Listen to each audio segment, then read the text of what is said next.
Bienvenidos a todos a esto que se llama Hitos en la Historia. Para el día de hoy estudiaremos un poco acerca de la economía que tenemos en la actualidad y cómo ésta influye de maneras diferentes en nuestro día a día. Para ser más precisos, estudiaremos el proceso en el tiempo que tuvo que vivir esta economía para configurarse como el régimen capitalista que tenemos en la actualidad. Para eso, los invito a que me acompañen a mirar tres acontecimientos históricos que marcaron sin duda un punto de referencia en la historia para formar este modelo de desarrollo demandante económico que todos los días nos mueve. Nuestro primer acontecimiento histórico es uno que sin duda nos marcó de forma radical y no solo económicamente, sino también social y culturalmente. Este primer acontecimiento fue la colonización, que se dio mediante un tratado conocido como Tratado de Versalles en el año de 1533. Este tratado fue firmado entre los reyes católicos de España y el rey de Portugal, mediante el cual acordaron dividir y repartir el continente para las que representaban las dos potencias mundiales de la época. Esto arrancó la construcción de las periferias y formalizó la repartición de lo que sería el Nuevo Mundo.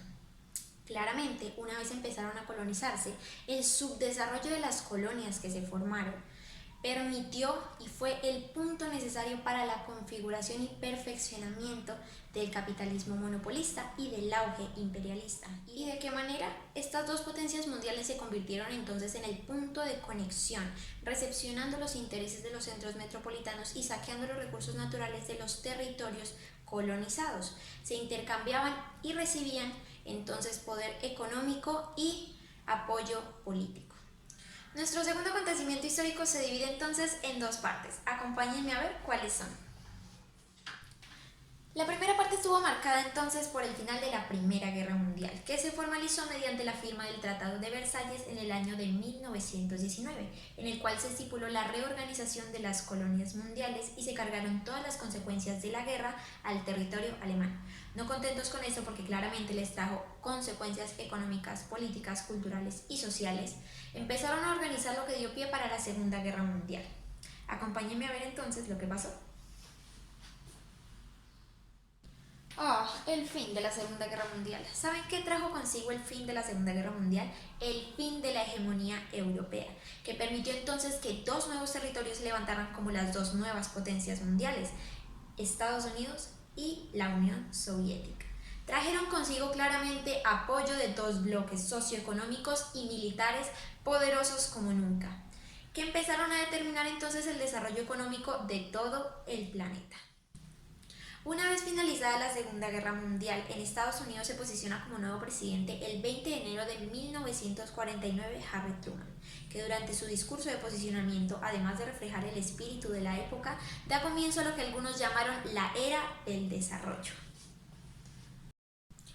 El desarrollo propuesto por Truman tenía tres puntos importantes. Primero, el intervencionismo económico del Estado para aumentar la producción. Segundo, la acumulación de capital y de progreso técnico. Y tercero, vincular el desarrollo al sistema político liberal de la época. Sin duda, Truman nos marcó un nuevo horizonte a la hegemonía de Estados Unidos, rompiendo completamente el sistema anterior y abriéndole las puertas a nuevos mercados.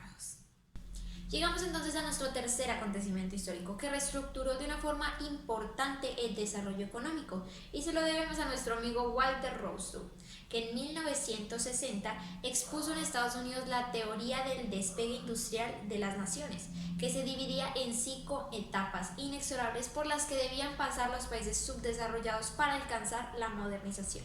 Estas etapas entonces eran: la primera etapa es la sociedad tradicional. La segunda es el preconteo para el despegue hacia un crecimiento autosostenible. La tercera es el despegue. La cuarta es el camino hacia la madurez. Y la quinta es la etapa de alto consumo masivo. Mediante estas etapas entonces mencionábamos que pretendían que los países subdesarrollados alcanzaran la modernización. Sin embargo, Rostow mencionó que es necesario que se les proveyera de cierta ayuda en capital, tecnología y experiencia en el proceso, ya que sin la acumulación necesaria de capital no se podrían dar las condiciones necesarias para la innovación económica e institucional. Esto lo hicieron entonces mediante dos programas. El primero fue el Plan Marshall, que consistía en redimir a Europa de los estragos que había causado en el territorio de la Segunda Guerra Mundial. Y el segundo fue la Alianza para el Progreso, que consistía en ayudar a los países de América Latina y el Caribe contra los problemas políticos y sociales que estaba experimentando en la época. Una vez hemos hablado del proceso histórico por el que tuvo que atravesar la economía para configurarse como el régimen capitalista que vemos en la actualidad, vamos a hablar de las influencias que esto tiene en nuestra sociedad actual. La primera la podemos llamar el círculo de la escasez, que conforma la fisonomía actual del capitalismo, conocida como el mercado total, donde todo se compra y todo se vende, permitiéndole a las personas con mayor capital económico adquirir sin control todos los bienes que les sean posibles, dejando desfavorecidos a aquellos que no tienen gran capital económico. La segunda consecuencia la conocemos como la economía de los materiales, que aparentemente es un sistema normal, pero en realidad es un sistema en crisis que nos afecta a todos por igual, que va desde la explotación de los recursos naturales hasta llevarnos a lo que conocemos como consumismo, manteniéndonos en esta línea sin control de adquisición y desecho de materiales, agotando de a poco los recursos naturales escasos que nos quedan. Al analizar estas cosas a detalle, entonces nos damos cuenta que la realidad que vivimos está en crisis y lo peor de todo es que no es nueva. Llevamos muchas décadas viviendo en esta situación y es necesario que de una vez por todas cambie. Pero, ¿cómo hacerlo? Para encontrar la respuesta a una pregunta tan difícil como estas, vamos a analizar el aporte de Juan Pablo II por medio de las encíclicas papales para ver qué tiene que decir respecto a situaciones como estas. Y cito: es el error que, como ya se había dicho, consiste en una concepción de la libertad humana que lo aparta de la obediencia de la verdad y por tanto también del deber de respetar los derechos de los demás hombres. El contenido de la libertad se transforma entonces en amor propio, con desprecio de Dios y del prójimo. Amor que conduce al afianzamiento ilimitado del propio interés y que no se deja limitar por ninguna justicia.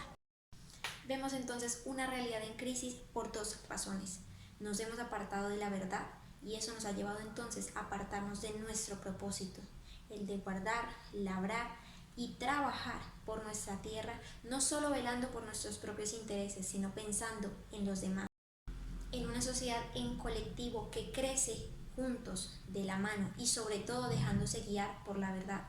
Recordemos lo que dijo Jesús en Juan 14:6: yo soy el camino, la verdad y la vida, y nadie puede llegar al Padre si no es por mí.